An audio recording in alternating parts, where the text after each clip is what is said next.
Hello! Welcome back to Telugu వెలుగు YouTube channel. ఈరోజు ఈ వీడియోలో డిప్యూటీవోకి సంబంధించి పేపర్ 1 అయితే జనరల్ స్టడీస్, మెంటల్ ఎబిలిటీకి సంబంధించి పేపర్ 1 అయితే అప్‌లోడ్ అయితే చేయడం అయితే జరిగింది. ఇక పేపర్ 2 ఎడ్యుకేషన్ సంబంధించి పేపర్ 2, పేపర్ 3 2 అయితే ఉన్నాయి.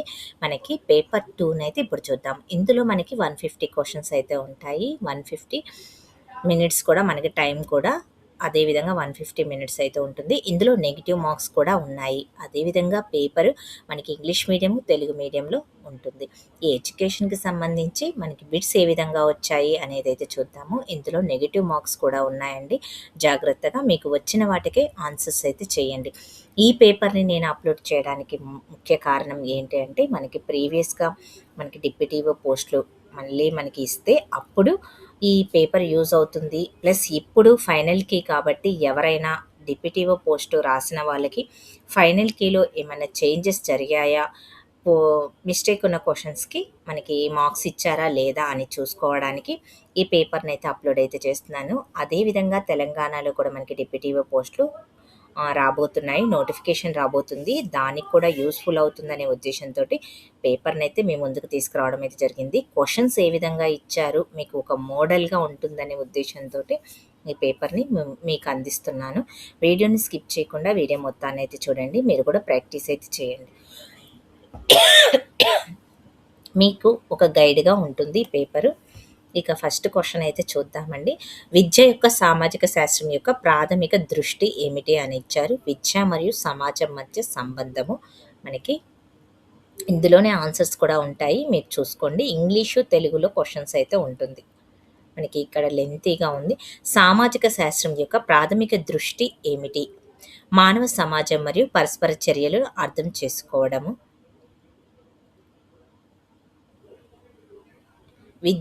విద్యాభ్యాసం యొక్క ప్రయోజనము స్వభావం గురించి ఏ తత్వశాస్త్ర విభాగము చర్చిస్తుంది అన్నారు. విద్యా తత్వశాస్త్రము.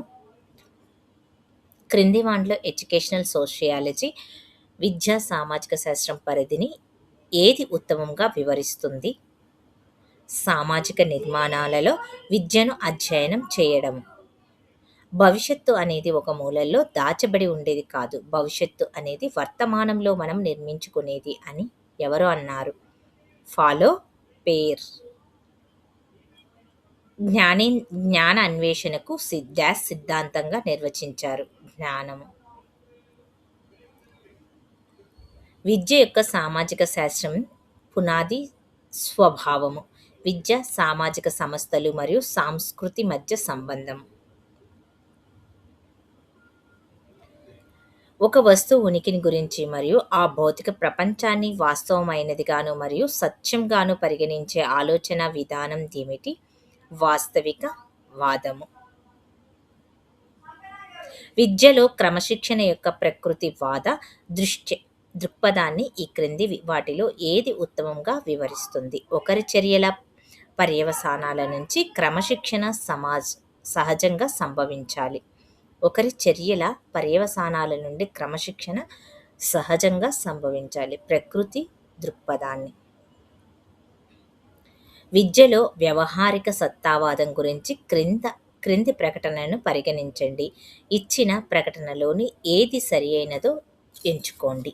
విద్యార్థి నిజ జీవితంలో సమస్య పరిష్కారము మరియు ఆచరణాత్మక కార్యకలాపాల ద్వారా నేర్చుకునేలా వ్యవహారిక సత్తావాదం అనున్నది అనుభవపూర్వక ఆచరణను ప్రముఖపరుస్తుంది. వ్యవహారిక ఏ అనేది మాత్రమే సరి అయినది అనేది మనకి ఇవ్వడం జరిగింది. ఇక విద్యలో ప్రకృతివాదం గురించి క్రింది ప్రకటనను పరిశీలించండి. ఇచ్చిన ప్రకటనలో ఏవి సరి అయినవో ఎంచుకోండి. మనకి ఏ మాత్రమే సరి అయినది. ప్రకృతివాదం శిశు కేంద్రీకృత ఆచరణను ప్రాముఖ్యపరిచి విద్య అన్నది పిల్లల సహజ ఆసక్తులు మరియు అనుభవాల ఆధారంగా ఉండాలని విశ్వసిస్తుంది.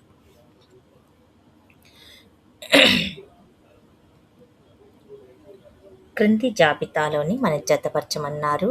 ఎంపిక అస్తిత్వవాద సిద్ధాంతము. విద్యా ప్రభావము. మనకి ఎంపిక స్వేచ్ఛ, నేర్చుకోవడంలో అసంబద్ధత, విద్యలో ప్రామాణికత, వ్యక్తి యొక్క పాత్ర. ఇక మనకి ఫస్ట్ ఆప్షన్ కరెక్ట్. సెకండ్ ఆప్షన్కి ఫోర్త్ ఆన్సర్ విమర్శన థర్డ్ దానికి సెకండ్ ఆప్షన్. వ్యక్తి యొక్క పాత్ర అనేది థర్డ్ ఆప్షన్. విద్యలో ఆదర్శవాదం పైన క్రింద విమర్శల్లో ఏది తరచుగా నిర్దేశించబడుతుంది? అమూర్త భావనలకు అనుకూలంగా ఆచరణాత్మక మరియు అనుభవపూర్వక అభ్యసనాన్ని విస్మరించడం. జాబితా 1, జాబితా 2 అస్తిత్వవాద సిద్ధాంతము. మనకి ఇదే బిట్ 2 టైమ్స్ అయితే ఇచ్చారు.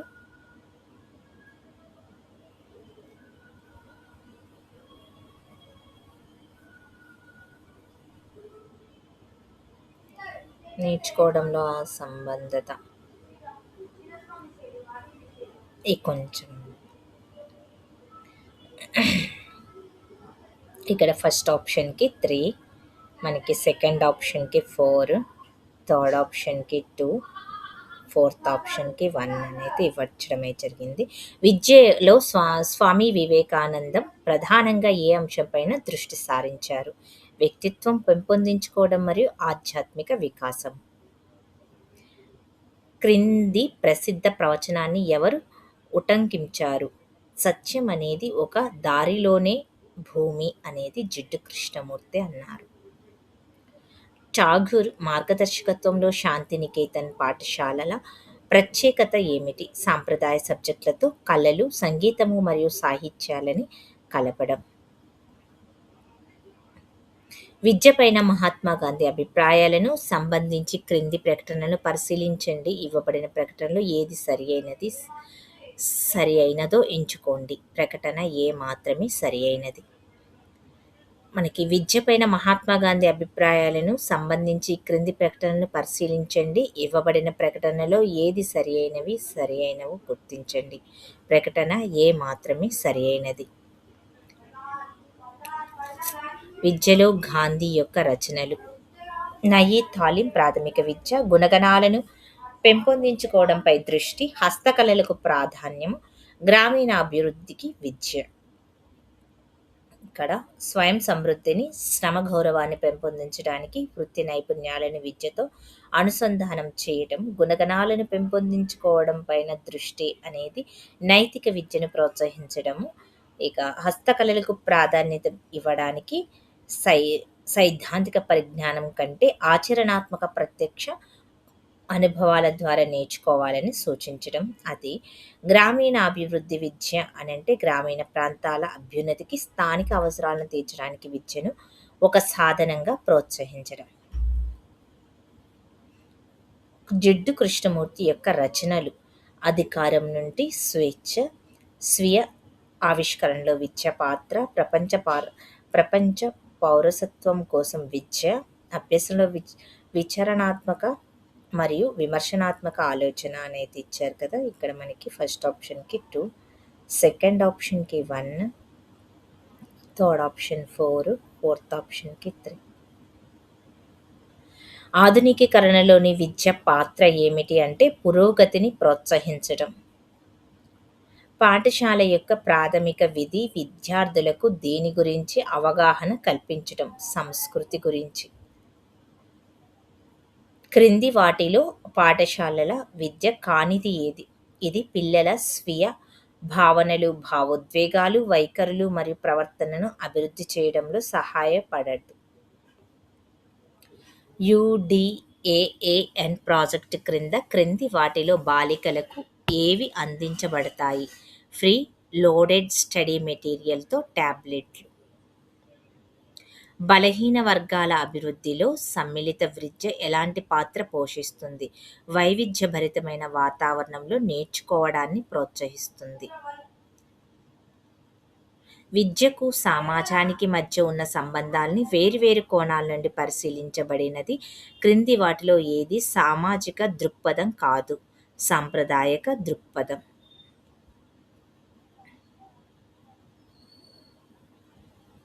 ఇవ్వబడిన ప్రకటనను చదవండి. క్రింది ప్రశ్నలకు సమాధానం ఇవ్వండి. మనకి ఇది థర్డ్ ఆప్షన్ మాత్రమే అని ఇచ్చారు. కులము, తరగతి మరియు కుటుంబం వంటి భావనలు అర్థం చేసుకోవడం వల్ల అభ్యాసకులు విద్య మరియు పాఠశాల విద్య అనున్నవి ఈ నిర్మాణాలలో ఎలా భాగమో విశ్లేషించడానికి సహాయపడుతుంది.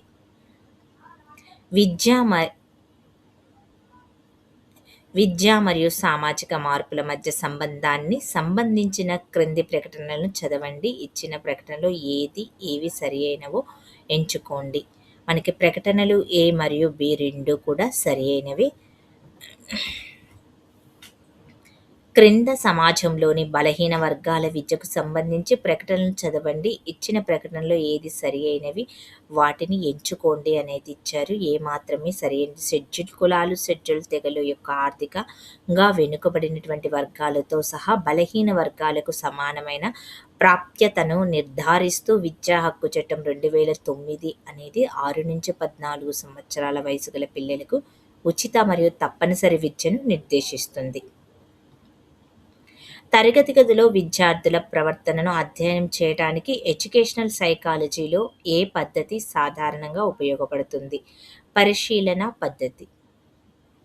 క్రింది వాటిలో విద్యా మనస్తత్వ శాస్త్రము మరియు బోధనా శాస్త్రము మధ్య సంబంధాన్ని ఏది ఉత్తమంగా వివరిస్తుంది? విద్యా మనస్తత్వ శాస్త్ర బోధనకు మార్గనిర్దేశం చేసే సిద్ధాంతాలను అందిస్తుంది. పనితీరు అంచనా ఆధారంగా క్రింది వాటిలో దేనిని సవరించవచ్చును? బోధన మరియు అభ్యసన పద్ధతులు. ఈ పద్ధతిలో వ్యాఖ్యానము ఆత్మాశ్రయమైనది కాబట్టి పరిశీలకుడు పక్షపాతానికి గల అవకాశాన్ని తోసిపుచ్చలేము. విద్యా మనస్తత్వ శాస్త్రంలో ఏ పద్ధతిలో ఈ ప్రతికూలత ఉంది? పరిశీలన పద్ధతి. విద్యా సంబంధిత సందర్భాలలో మానవ ప్రవర్తనను మానసిక సూత్రాలు, సిద్ధాంతాలు మరియు విధానాలను వర్తింపచేయడానికి ప్రయత్నించు అనువర్తిత సైకాలజీ విభాగము ఎడ్యుకేషనల్ సైకాలజీ. విద్యా మనస్తత్వ శాస్త్రము ఎడ్యుకేషనల్ సైకాలజీలో ఏ పద్ధతిలో అభ్యసనము మరియు ప్రవర్తనను అర్థం చేసుకోవడానికి ఒక వ్యక్తి లేదా చిన్న సమూహం యొక్క వివరణాత్మక లోతైన అధ్యయనం ఉంది అనేది కేస్ స్టడీ. విద్యా మనస్తత్వ శాస్త్రం అనేది విద్య యొక్క విజ్ఞాన శాస్త్రం అని ఎవరు ఉటంకించారు? EA pale. ఇవ్వబడిన ప్రకటనలు చదివి క్రింది ప్రశ్నలకు సమాధానం ఇవ్వండి. విద్యా మనస్తత్వ శాస్త్రం యొక్క ముఖ్యమైనటువంటి అనువర్తనం లేదు. యూనిఫామ్. ఇక జాబితాలో ఉన్న వాటిని సరిచేయండి అని అన్నారు. పియాజే, వైగోట్స్కీ, మాస్లో, స్కిన్నర్కి సంబంధించినవి. ఇక పియాజేకి సంబంధించి అభిజ్ఞత వృద్ధి దశలు, వైగోట్స్కి సంబంధించినవి సామాజిక పరస్పర చర్యల ద్వారా నేర్చుకోవడము, మాస్లో స్వీయ వాస్తవికత పైన దృష్టి పెట్టడము, స్కిన్నర్కి సంబంధించి ప్రవర్తనను రూపుదిద్దడానికి మద్దతు ఇవ్వడం. విద్యా మనస్తత్వ శాస్త్రం యొక్క పద్ధతులు అడిగారు. ప్రయోగాత్మక పద్ధతి, పరిశీలన, కేస్ స్టడీ, సర్వే. మనకి ప్రయోగాత్మక పద్ధతి నియంత్రిత పరిస్థితులలో ఆధారిత చరరాశులపైన స్వతంత్ర చరరాశుల ప్రభావాన్ని అధ్యయనం చేస్తుంది. అదేవిధంగా పరిశీలన పద్ధతికి 4, కేస్ స్టడీకి సంబంధించి 3rd ఆప్షన్, ఇక సర్వే పద్ధతికి సంబంధించి 1st ఆప్షన్. మానవ అభివృద్ధిలో వంశపారపర్యం మరియు పర్యావరణ కారకాల మధ్య ఇంటర్ప్లే ఏ సూత్రం ద్వారా ఉత్తమంగా వివరించబడింది? ప్రకృతి మరియు పెంపక పరస్పర చర్యల సూత్రం. మానవునిలో ఎదుగుదల మరియు వికాసం అనేవి ఏ రకమైన నమూనాలను అనుసరిస్తాయి? పరంపరానుగత మరియు క్రమబద్ధత.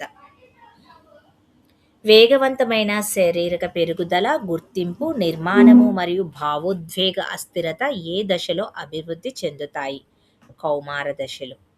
భావోద్వేగ అస్థిరత అనేది కౌమార దశలో జరుగుతుంది.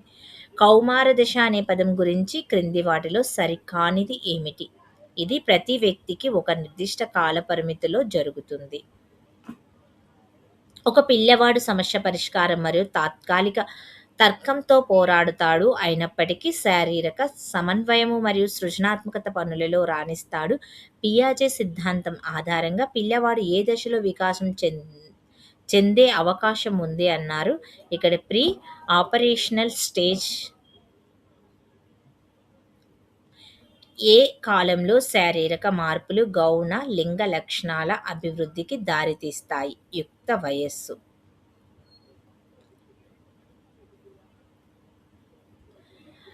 పెరుగుదల మరియు వికాస సూత్రాల గురించి క్రింది ప్రకటనలో ఏవి సరి అయినవి అని అడిగారు. పెరుగుదల అనేది వికాసము సంబంధించి మరియు శిరోబాధాభిముఖము మరియు ప్రాక్టిమేటిస్టిక్ వికాసం వంటి ఊహించదగినటువంటి నమూనాలను అనుసరించి వరుస క్రమంలో మరియు క్రమబద్ధంగా జరుగుతుంది.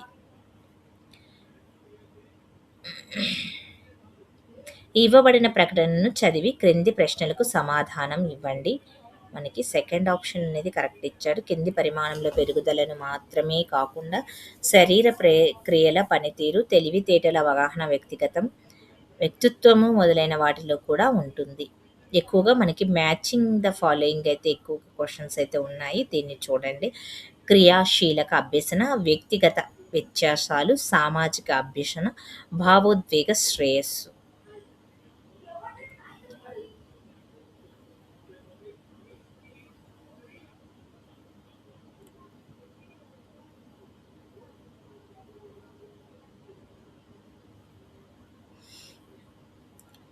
శారీరక అభివృద్ధి, మానసిక అభివృద్ధి, సామాజిక అభివృద్ధి, భావోద్వేగ అభివృద్ధికి సంబంధించినవి.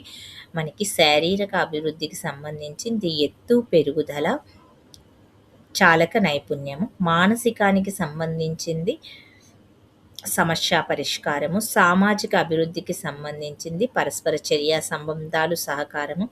భావోద్వేగానికి సంబంధించింది వ్యక్తీకరణ, భావాల నియంత్రణ, సానుభూతి. శిశుత్వము, బాల్యము, తొలినాళ్ళు, కౌమార దశ, బాల్యం చివర. శిశుత్వము అని అంటే మనకి వేగవంతమైనటువంటి శారీరక పెరుగుదల, బాల్యము తొలినాళ్లకు సంబంధించి భాషా అభివృద్ధి, కౌమార దశకు సంబంధించి గుర్తింపు, నైపుణ్యము, బాల్యము చివరి దశకు సంబంధించి తార్కిక ఆలోచనల అభివృద్ధి.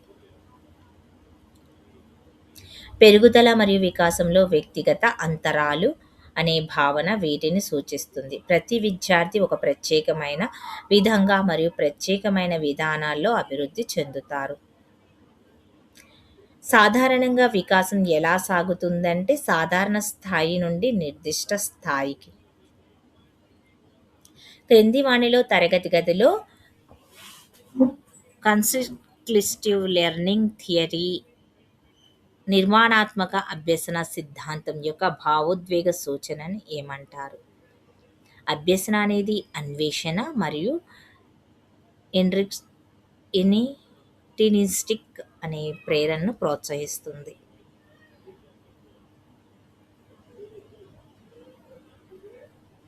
సంక్లిష్ట అభ్యసన ప్రక్రియను వివరించడంలో ప్రవర్తనవాద అభ్యసన సిద్ధాంతాల యొక్క ప్రధాన విమర్శ ఏమిటి? వారికి సమస్య పరిష్కారం వంటి అభిజ్ఞా ప్రక్రియలతో సంబంధం లేదు. గెస్టాల్ అభ్యసన సిద్ధాంతాలు డాష్పై ఆధారపడి ఉంటాయి. ప్రత్యక్షము, వ్యక్తి బయట నుండి పొందే ప్రేరణగా సాధారణంగా బహుమానాలు మరియు ప్రశంసలను కలిగి ఉంటుంది అని నిర్వచించగల ప్రేరణ ఏమిటి? బాహ్య ప్రేరణ. విద్యార్థుల్లో అంతర్గత ప్రేరణను ఉత్తమంగాను ఏ తరగతి గది వ్యూహము ప్రోత్సహిస్తుంది? విద్యార్థులకు వారి అభ్యసన కార్యకలాపాలను ఎంచుకోవడానికి స్వయం ప్రతిపత్తిని ఇవ్వడము.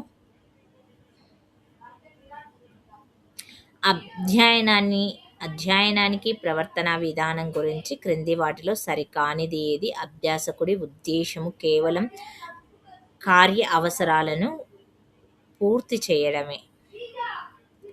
ఏ రకమైన టాస్క్లకు బాహ్య ప్రేరణ ముఖ్యంగాను ప్రభావవంతంగా ఉంటుంది? సరళమైన టాస్కులు.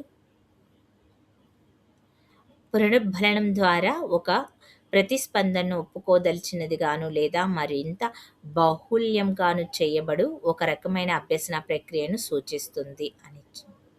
కార్యసాధక నిబంధన. అభ్యసన స్వభావం గురించి క్రింది వాక్యాల్లో ఏది సరైనది? మనకి 1 తరగతి గదిలో ఇంతటితో అయితే ఈ వీడియోనైతే ఎండ్ చేస్తున్నానండి. మళ్ళీ మిగతా బిట్స్ అన్నిటిని కూడా నెక్స్ట్ వీడియోలో అప్లోడ్ అయితే చేస్తాను. వీడియో లెంత్ ఎక్కువ అయిపోతుంది. అందుకనే మీకు ఇక్కడితో అయితే స్టాప్ చేయడం అయితే జరుగుతుంది. ఇంకా పేపర్ 1, పేపర్ 2లో బిట్స్ కూడా అప్లోడ్ అయితే చేస్తాను. ఇదంతా ప్లేలిస్ట్‌లో అప్లోడ్ అయితే చేయడం అయితే జరుగుతుంది. ఎవరైనా పేపర్ 3 కావాలి అంటే కామెంట్ చేయండి. పేపర్ 3ని అప్లోడ్ చేయడానికైతే ట్రై చేస్తాను. ఇంకా మీకు ఎలాంటి వీడియోస్ కావాలో కామెంట్ అయితే చేయండి. మా ఛానల్‌లో టెట్, డీఎస్సీకి సంబంధించినవి ప్లస్ నెట్, సెట్‌కి సంబంధించిన తెలుగు క్లాసెస్ ఉన్నాయి. అన్ని సబ్జెక్టులకు సంబంధించి ప్రీవియస్ పేపర్స్ ఉన్నాయి. అదేవిధంగా డీఈడీ, బీఈడీకి సంబంధించి ఏ విధంగా అప్లికేషన్ ప్రాసెస్ చేయాలి, క్వాలిఫికేషన్స్ ఏంటి, ఇవన్నీ కూడా ఇవ్వడం అయితే జరిగింది. ఇంపార్టెంట్ అనేది కంటెంట్, టెట్, డీఎస్‌కి సంబంధించిన ఎవ్రీ అప్డేట్ అనేది ఛానల్‌లో ఉంటుంది.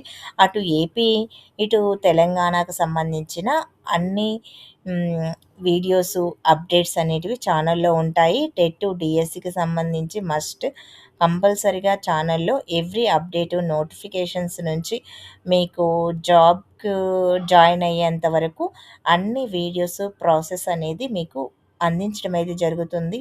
ఎవరైనా ఫస్ట్ టైం మా ఛానల్‌ని విజిట్ చేస్తే ఛానల్‌ని సబ్స్క్రైబ్ చేసుకోండి. ఛానల్లోకెళ్ళి వీడియోస్ అన్నీ చూడడానికైతే ట్రై చేయండి. ఛానల్‌లో జాయిన్ అవ్వండి. అన్ని వీడియోస్ మీరు చూడగలుగుతారు. ఇంకా మీకేమన్నా డౌట్ ఉంటే కామెంట్ చేయండి. దానికి రిప్లై అయితే మేమిస్తాము. Thank you. మళ్ళీ నెక్స్ట్ వీడియోలో కలుసుకుందాం. అందరికీ షేర్ చేయండి, లైక్ చేయండి, హైప్ ఆప్షన్‌లో పాయింట్స్ అయితే ఇవ్వండి.